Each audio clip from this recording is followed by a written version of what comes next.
Hi అండి, అందరికీ నమస్కారం. Welcome to hello Andhra YouTube channel. దశాబ్దాలుగా caste based and community based reservations అనే అంశం పైన అనేక రకాల చర్చలైతే జరుగుతూ ఉన్నాయి. కొందరు విద్యా వ్యవస్థలో కానీ లేదంటే ఉద్యోగాలలో కానీ ఈ రిజర్వేషన్స్ అనేవి తీసివేయాలి అని వాదిస్తుంటే, మరికొందరు మాత్రం ఈ రిజర్వేషన్స్ అనేవి ఇంకో 2-3 దశాబ్దాల పాటు కొనసాగించాలి అని వాదిస్తున్నారు.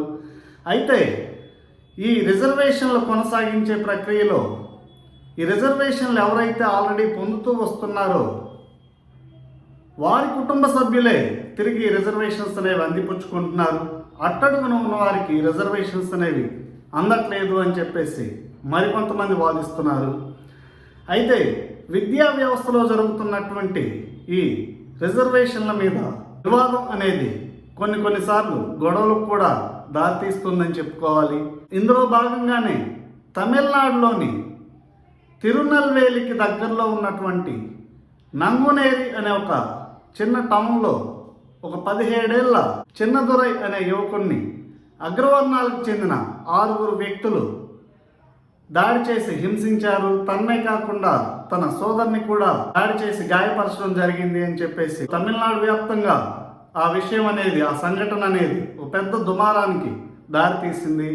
అయితే విద్యా వ్యవస్థలో, విద్యా సంస్థల్లో క్యాస్ట్ బేస్డ్ మరియు కమ్యూనిటీ బేస్డ్ రిజర్వేషన్స్ అనేవి ఉంచాలా లేదా తీసివేయాలా, అసలు ఇలాంటి గొడవలకి కారణం ఏంటి అనే విషయం మీద జస్టిస్ కె చంద్రు నేతృత్వంలో తమిళనాడు ప్రభుత్వం ఒక కమిటీని వేయడం జరిగింది. అయితే ఈ కమిటీకి దాదాపు 2800 మంది లేఖలు రాయడం జరిగింది రిజర్వేషన్స్ అంశం మీద.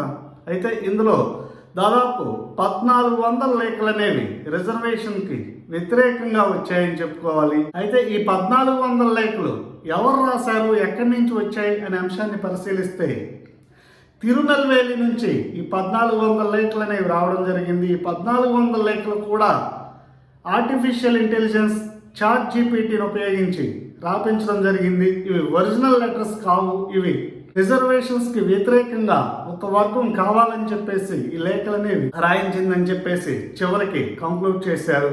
అయితే ఈ అంశం మీద ఇంకా ఉద్రిక్తత అనేది తమిళనాడు వ్యాప్తంగా కొనసాగుతూనే ఉంది. జస్టిస్ కె చంద్రు కమిటీ దీని మీద ఇంకా సుదీర్ఘంగా విచారణ అనేది జరిపించి అసలు ఈ విద్యా వ్యవస్థలో ఇలాంటి గొడవలకు కారణం ఏంటి, అసలు ఇవి ఎలా అరికట్టాలి అనే అంశం మీద ప్రభుత్వానికి ఒక నివేదిక ఇవ్వాలని చెప్పేసి నిర్ణయించుకుందని చెప్పుకోవాలి. ఏది ఏమైనప్పటికీ ఇలాంటి సంఘటనలు అనేవి జరగడం చాలా దురదృష్టకరం.